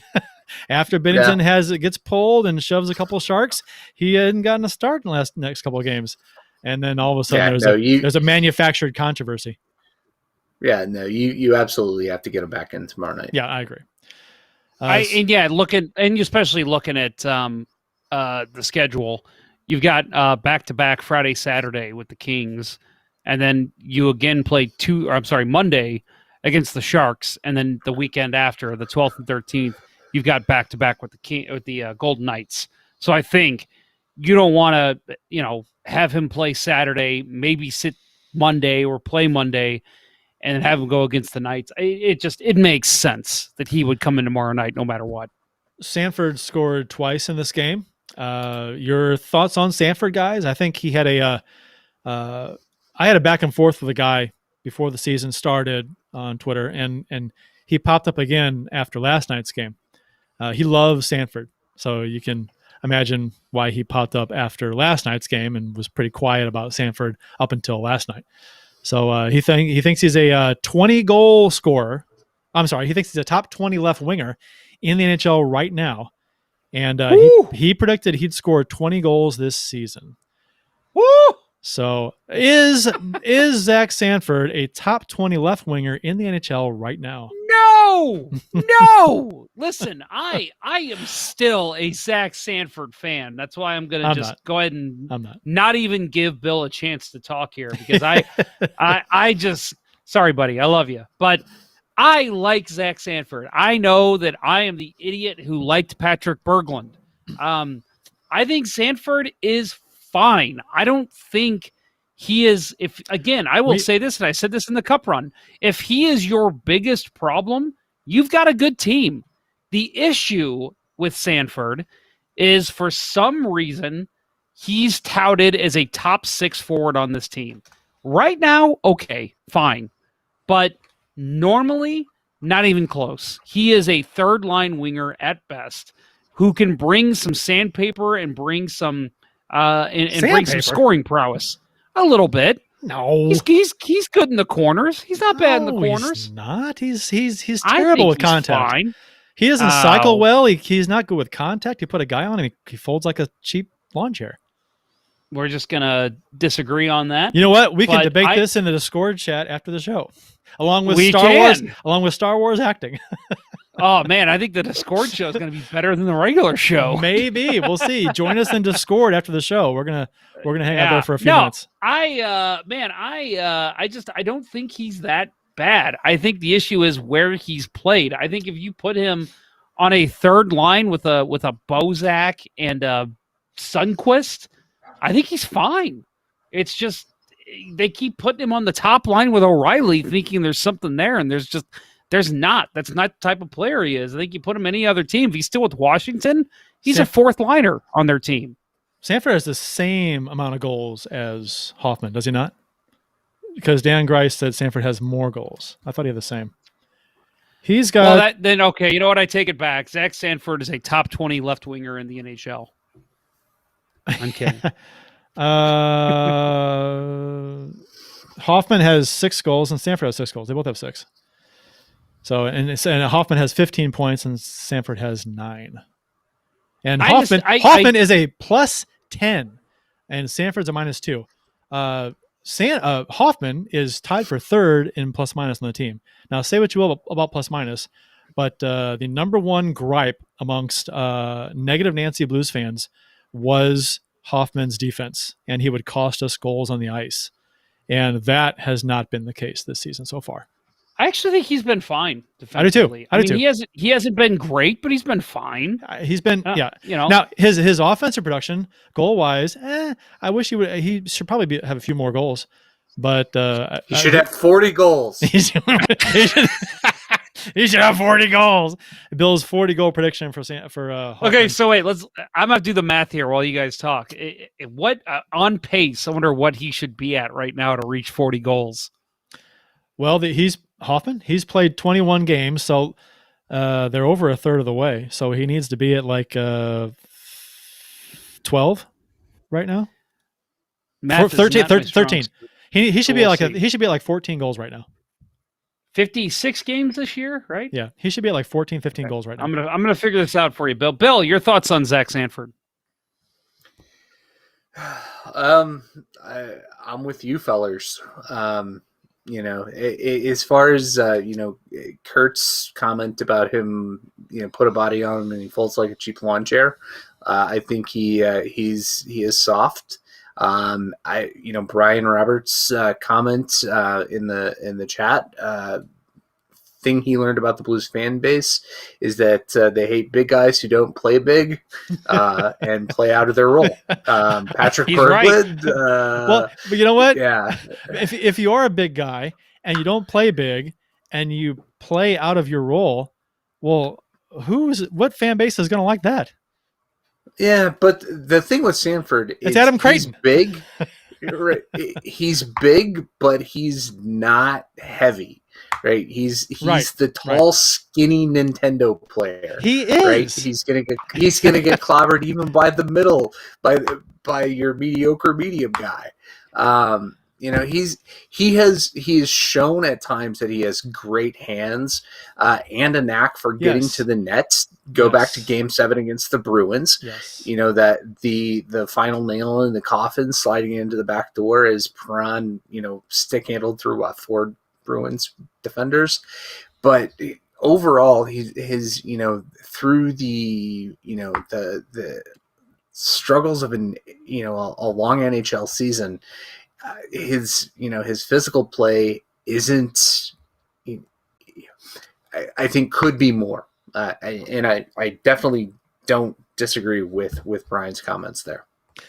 I think Sanford can be a really good player if nobody takes him and he goes to the front of the net and people leave him all alone, like last night. We had 2 Blues players all alone in front of the net. I think it was on the power play, wasn't it? And he got that redirection goal. Nice tip. There was no one on him. So he excels in that role when the other team just forgets about him. I think he and you're right, Bill. I think he does have very good hands. That's why I was kind of excited about him when we acquired him. I thought, he's got some hands. He can shoot. But I mean, there's a lot of his game I don't like, which we can talk about in the Discord chat some more if we like. Okay. If you've been watching me here in the last 2 minutes, I have been trying to figure out what pace Hoffman should be on, and I am not a math guy. There's a reason I got an English degree. Let's put it like that. They're over a third of the way through the season, and I believe so he needs to be he needs to be over a third of the way to 40 goals. I did the math. I believe he needs to have 16 goals. 16? I think it's 16. Okay, but I'm gonna ask. I said 14, 15. I'm gonna ask Winning Unlimited if you wouldn't mind doing that math for Hoffman to get 40 goals in a 56-game season. How many goals should he have right now? Winning Unlimited, please help me out. So 18.6 games is a third of the way through the season. Okay, and if you divide 40 by 3, that's 13. So he needed to have 13 and a third goals at the 18.6 game mark. So what we've played now, we've played 22 games. We played 22 games. So Brandon Toma's got a great response there. Whatever it is. Yeah, 15 sounds good to me. 16. Brandon Toma, let's do some easy math, Jeff. How many beers have you had? I'll go back and count them on the show audio. I can hear the yeah. I have the answer for that. It's 40. He should have 40 by now. Okay. Anyway, Blues won the game 5-4. Held on to win this game, so that's a couple wins in a row. And I think it really they're in a soft spot of the schedule right now. So these wins are important, and they've played more games than the teams around them in the standings. And win percentage wise, we are fourth in the West. So we need to gobble up these points to bump up our win percentage to, so when other teams make up those games in hand, that we don't like slip 2 or 3 spots in the standings. That'd be nice. I guess right now, yeah, Jeff, the center ice spot lead-in is next. So I guess right now is our center ice brewery lead-in. Center Ice Brewery is St. Louis's only hockey-themed brew house. Stop on in during the next game to experience the ultimate hockey fan brewery while sampling various hockey-inspired beers, such as Old Arena Lager, the Beauty IPA, the Rotating Pale Ale Series, or seasonal offerings such as their Imperial Stout, their Lime Sherbet Sour, and much more. While you're there enjoying any number of their fantastic beverages, you can admire the bar top and tables made of authentic arena wood and the actual penalty box door from the old barn. Located at 3126 Olive Street in Midtown St. Louis, it's one of the best places to watch a Blues game, or any game. Visit centericebrewery.com today to schedule a no-contact curbside pickup or make a reservation in the tap room. Center Ice Brewery. Let's go Blues. Please drink responsibly.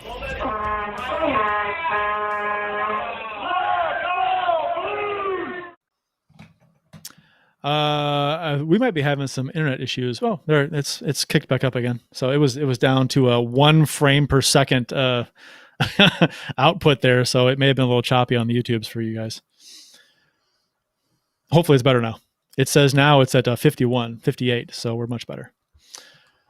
That means nothing to 95% of our listener base. One frame rate is going to make us pretty much freeze on YouTube. So. Can you explain this in terms of number of beers? It's like if my internet connection had about 14 beers so far. Oh, okay. That's how it'll be acting. That's pretty bad. That is a lot. Hey, I want to add real quick. We've got Oilers Live, a friend of the show, Michael Hebert. One of my favorite people to interview, to be quite honest. What a fun last name to say. Hebert. Love that. Hebert. Yeah. Brother Guy. He says, you guys are 89 minutes in and I'm just joining. I'm probably way too far behind. So I think he's starting from the beginning. So you're not going to hear this until 89 minutes from now. Oh, I know. He's listening live. He goes, while you're doing the math, what is 95% of your listener base? That's a good question. Very intelligent, beautiful, wonderful people who support great sponsors from Let's Go Blues Radio. Is that a Jeopardy question? What is 95% of your listener base? Yeah. Actually, that would be an answer. That would be an answer. No. Oh, you're right. Yeah, you're right. That would be an answer. That Jeopardy's confusing. I'm just going to stick with my solid, response to everything. 40. 40. We should put up ID Life ad the rest of the show just to make up for the goof up earlier. We'll do that later. Okay, rapid fire hockey tidbit. Well, actually, before we do that, up next for the Blues tomorrow, Wednesday night in Anaheim. Tarasenko has been ruled out for that game already. But he is very, very close to returning. They say he's going to return to the lineup on this road trip. So in the next few games. And I think how would you feel if he came in like his first game in the NHL against the Red Wings? If you remember that game, 6-0 win. He's going to score. If he came in and scored 2 giant goals, he's going to score. And the Blues just dominated. I said on Twitter today, I was like, he has a flair for the dramatic. I'll be shocked if he doesn't score when he comes back in his first game. Yeah. Shocked. See, that's the hope, but the reality is we're all going to have our sphincters are going to be so clenched through that entire game. it is going to be the most anxiety-ridden game that I've watched since the playoffs last year. Yes, yeah. Somebody's going to drive him into the boards, and every Blues fan's going to go, "Oh no!" Well, it'll be obvious as for so many shifts with how he plays and how he shoots, how his shoulder is if it's game shape or not. Because against Vancouver and in the bubble last year, you could tell something was wrong. He did not look right. He wasn't shooting, shied away from contact. It just wasn't him. So yeah, and if Penger and Kelly are to be believed, the zip's back on his shot. And they were talking about that in I think the pregame to the Sharks game the other night. Just how it's looking like it did first time he separated the shoulder. Book it. He's scoring in his game in his return. And I know that obviously it's an upper body, it's a shoulder, but I feel like his shot to me was never going to be in question. It's what we saw in the bubble. Are we going to see a guy who shies away from contact, who's dumping the puck out rather than taking a hit and trying to go forward? That's what I'm concerned about. His shot wasn't very good in the bubble.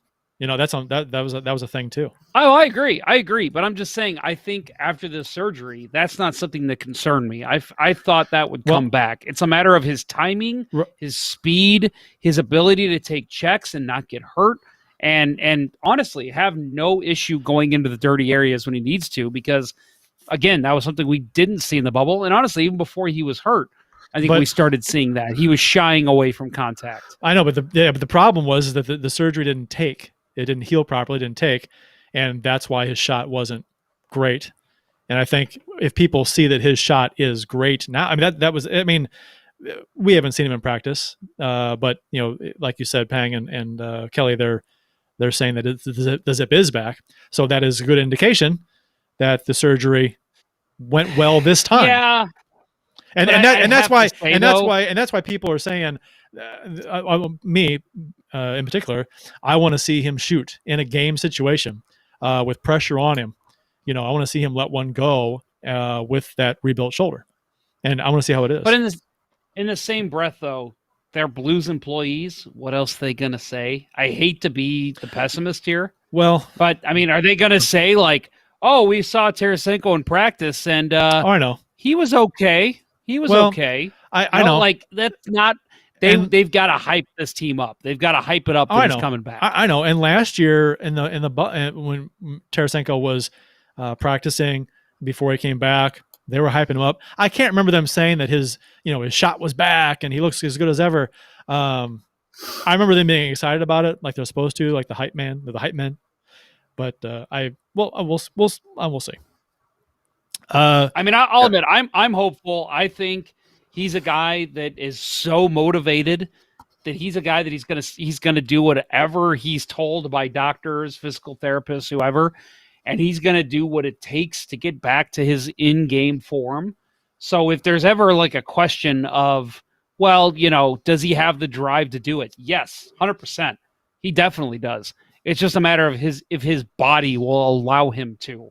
And but again, if I'm putting my money on one guy to come back from 2 shoulder surgeries, it's Vladimir Tarasenko, no doubt in my mind. He's also said that he is out to prove people wrong. That said that he, his career might be over, all that junk. I think that he took it personally. He at least as he should. Yeah, and like anybody would, he has a lot of pride, and if he is genuinely very healthy and his shoulder is in very good shape, considering he shouldn't have a problem doing that, proving people wrong. The rapid fire hockey tidbits. So the current division's permanent for next season? ? This was discussed on and Bettman brought this up. Some people discuss this, mostly Canadian fans and Canadian media are talking about this because they love the Northern Division of all Canadian teams. So the North Division has been well received in Canada, which isn't surprising. Some up there would like to see it be a permanent thing moving forward into next season. So Bettman said before the season that this was going to be a one-off for these divisions. First of all, I don't think that these are going to stick and be permanent at all. Not a chance in hell. No way. No, I can see them restructuring the divisions a bit with Seattle coming in and possibly maybe unbalancing the schedules. So there are more Canada versus Canada matchups. But they will absolutely not be keeping these divisions as is. And the NHL is, and I don't have inside information, this is common sense. The NHL is not seriously discussing keeping the divisions permanent as is. They're not. They're not going to have the Blues in the West permanently. It's not going to happen. They're not going to take away the Chicago-St. Louis rivalry, the Chicago-Nashville rivalry. I'm just talking as strictly as a Blues fan. There's other rivalries too that are screwed up right now. Montreal-Boston, that would go away. That's an amazing series, amazing rivalry. That would go away forever. So they can't do that. Well, I just want to add real quick, though? Bill. Go ahead. Bill, sorry, I just want to add a comment, and then I want you to get to your point. Good comment here from Oilers Live. This might be the first season for as long as I can remember that the Oilers have stayed undefeated against the Blues. I think that's a very important comment for this discussion. But yes, Bill, go ahead, please. Yeah. So, divisional alignment is not the same thing as, as what we're going through this season where you're only playing against those teams. If we're back to travel, you could still have the Canadian division, an all Canadian division, but then travels back. So you're still going to have those rivalry games. Do I think it's going to happen? No. We're not going to have NHL seasons going forward where you're only going to play the same 7 teams over and over again. That won't happen. Travel's coming back. Right. How you have the divisions aligned, it's a different thing. Should there be some changes? Yes, probably. I mean, I actually love the idea of breaking up the divisions, getting away from the regionality that is there. And that's the one thing the Canadian division has done. You have teams on, in 4 different time zones in the same division. And I think it should be that way. So, because the East Coast teams, we've talked about it many, many times on the show. You could play an away game against your geographically farthest rival and you're sleeping in your own bed the same night. You don't do that. The Blues can't do that in the West. So, if there was any experimentation, with divisional alignment, I'd like to see it, and instead of doing it by time zone, maybe do it, just more longitudinally. I don't know. And I've said before that I think the NHL, especially with them expanding even more, and I think in the next 10 years, I think we might see more expansion talk. Why not take an MLB approach? I mean, once you get fans back in the stands and you're making more money, I mean, they make more money every year than they ever have, every single year, obviously with the exception of COVID stepping in and making a change there. But why not take a more MLB approach and have your division or your conference be all over the map rather than in a geographical location? Because then you're talking about, well, go ahead, Curt. I was going to say, I'm not against that. And if they did do that, I said this on Twitter that they really need to consider also doing what MLB does. And if you travel to a city, play a team twice. So say you're traveling, you're not doing regional division necessarily. So you have some teams that are farther out there. So when you travel out there, you won't have to go there as many times during a season if you go there, say, twice during a season and play them 2 times each when you're there. I think I'd be for that anyway. I think that would save teams a lot of travel. So every time you go to a city, you play them twice. Save a lot on travel, and there would be a lot of cool storylines throughout the season heading into that second game. Something happens in game 1. Oh boy, tune in for game 2, see what happens. You know what I mean? Almost like a little mini series, 2-game thing where do you get the split? Do you not? Which is what they're doing now. So I think that would be the way to go, especially if they do divisions that aren't just your region. Well, and I think that you could like group it too in a really fun way. You could put like St. Louis and Chicago with the New York teams, and then you're talking about, you see a rivalry game between the Blues and the Blackhawks for 2 games in a row. Then they're going to head out east. They're going to play the Rangers, who all of a sudden have become a rival. And then the Rangers, after they play the Blues, are going to play the Islanders. I mean, there's a lot of fun things you could do with the schedule if you did both those things. And I don't think they'll ever do that, but I think that would make it very interesting and would open up a lot of interest in terms of rivalry renewal and just new rivalries being built with the schedule. Yeah, and I think Brandon Thoma's point. It comes financially. Money is going to be the ultimate decision maker here. I think it probably does make more sense to do multiple games in a city rather than having to constantly travel after every game, every road game. So that might have some traction, but getting away from the way that it is built regionally ultimately isn't going to make financial sense, at least not for your Boston Bruins and Montreal Canadiens, Philadelphia Flyers, the teams that have a lot of sway in the board of governors. Right. But that's what sucks, and that's what a lot of people bitch about with the NHL is the fact that all these Northeast teams have all the swagger, they have the sway. They're the ones that are saying, look at Jeremy Jacobs. It seems like that guy makes every decision the NHL wants, and if you want more, if you want more cohesion and you want fans to understand more why things are done the way they're done, I think this is something you should at least consider, because everyone outside of the Northeast just feels like they don't matter. I mean, you look at the games shown on TV, you look at what the NHL discusses like on their own website, it's always the Northeast stuff. And I'm not sitting here as a Blues fan complaining about it. It's somebody who has looked through NHL blog sites and has listened to other NHL podcasts. That's the discussion constantly that comes up. It's come up on this show. It's come up all over. Patrick Kane likes the Blues reverse retro jerseys.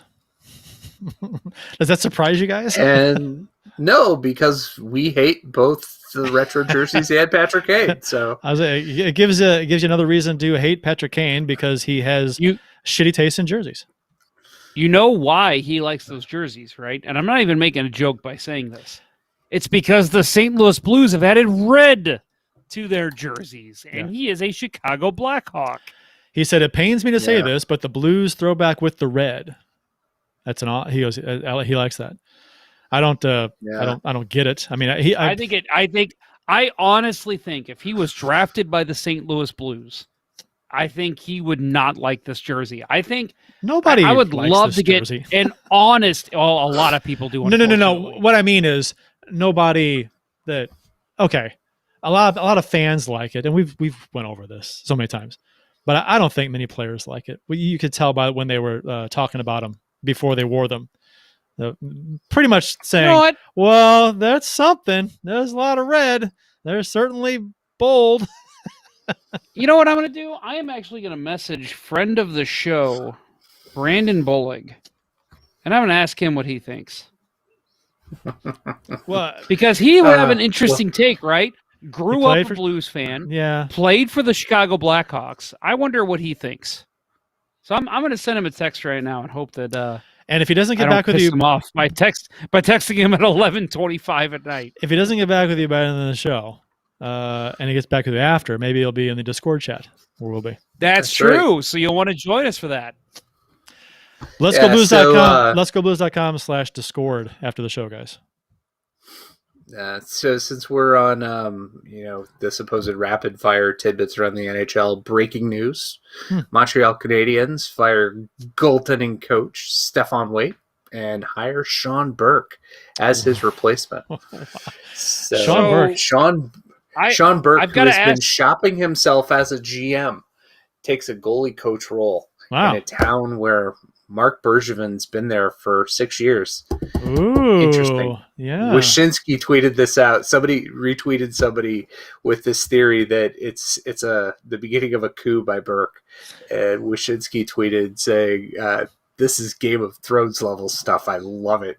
Burke was always the guy. That came up in trade rumors with the Blues back in, what was it, the early 2000s, something like that. Yeah.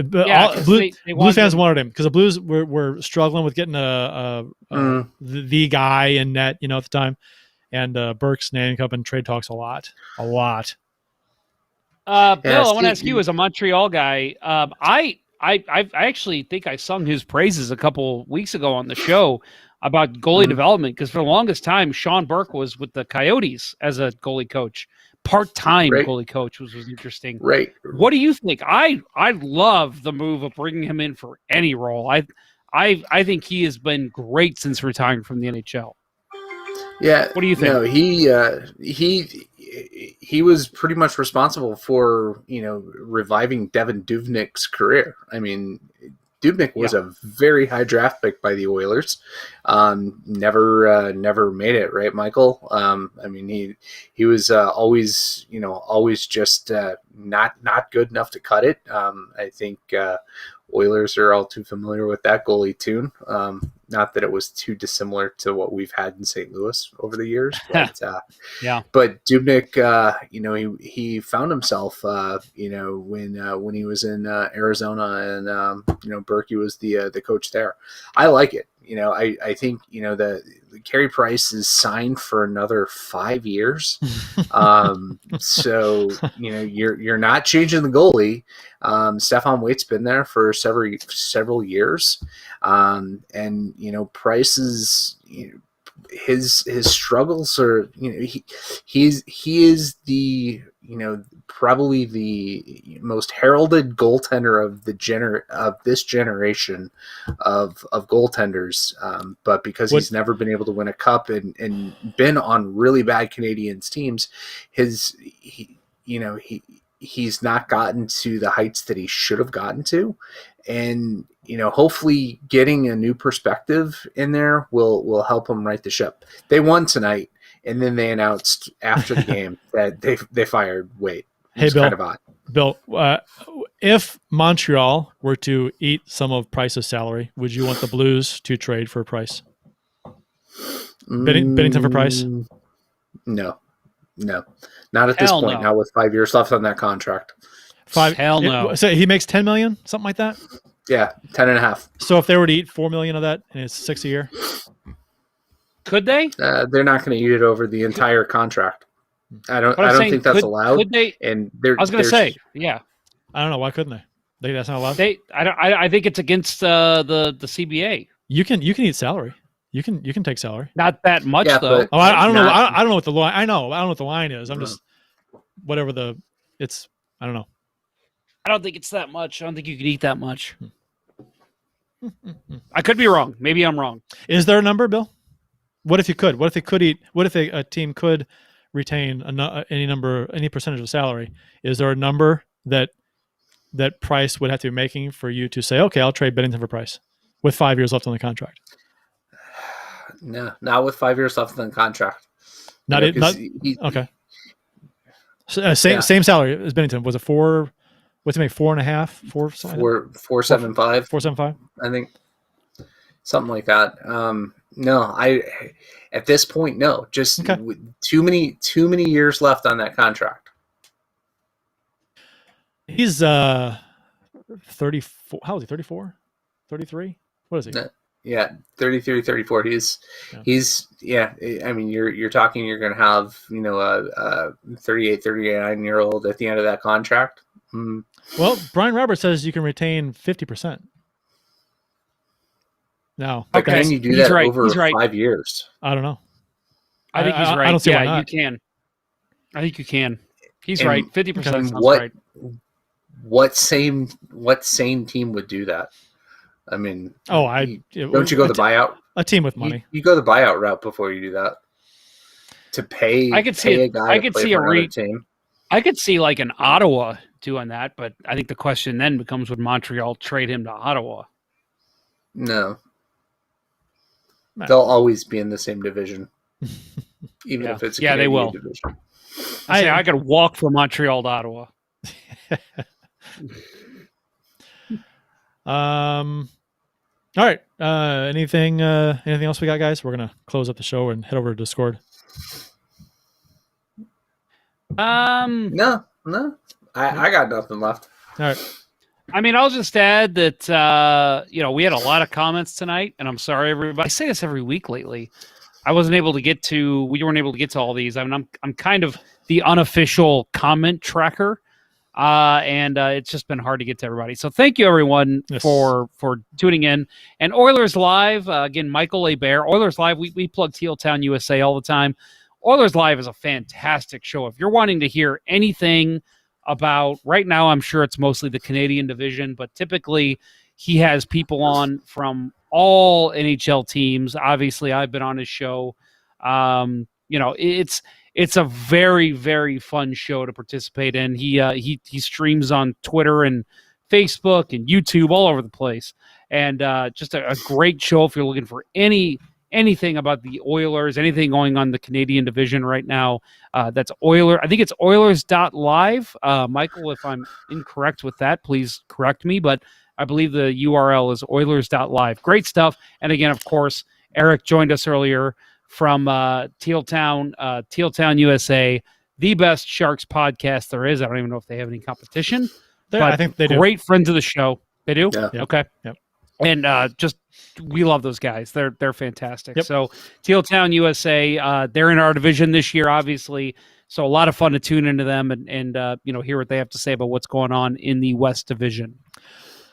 Support for Let's Go Blues Radio is brought to you by Manscaped, the best in men's below-the-waist grooming products. Get 20% off and free shipping at manscaped.com with code LGB. There's gold at the end of the rainbow with Manscaped. And by ID Life, the world's only truly personalized vitamin platform based on a health assessment of your DNA. Visit rockinthatidlife.com for more information. That's rockinthatidlife.com and get 10% off by texting Dustin at 636-393-8745 and tell them Let's Go Blues Radio sent you.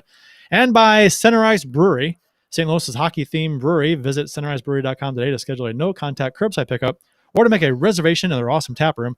While you're there and enjoying a number of their fantastic beers, you can admire the bar top and tables made of authentic arena wood located at 3126 Olive Street in Midtown St. Louis. It's one of the best places to watch a Blues game. That's centericebrewery.com. Please drink responsibly. That'll wrap up episode 25 of Season 9 of the original St. Louis Blues Hockey Podcast. Let's Go Blues Radio. Thanks for listening, and thanks to those who participated in the YouTube and Facebook live chats during the show. We hope you enjoyed it as much as we've enjoyed bringing it to you. For Jeff Ponder and Bill Day, I'm Curt Price. Until next time, everyone, let's go Blues. Let's go Blues. Let's go Blues. The Chiefs are at home tonight against Cyanosport at the War Memorial at 8. Good seats are still available. A look at sport. I think that went very well. Thank you for listening to Let's Go Blues Radio. Now take off, hosers. I want you to have a heart attack and die so that we never have to do this shit again. Well, there's 90 minutes of your life you'll never get back. Sorry. St. Louis Blues, St. Louis Blues. Have you heard the news about our St. Louis Blues? They've only just begun.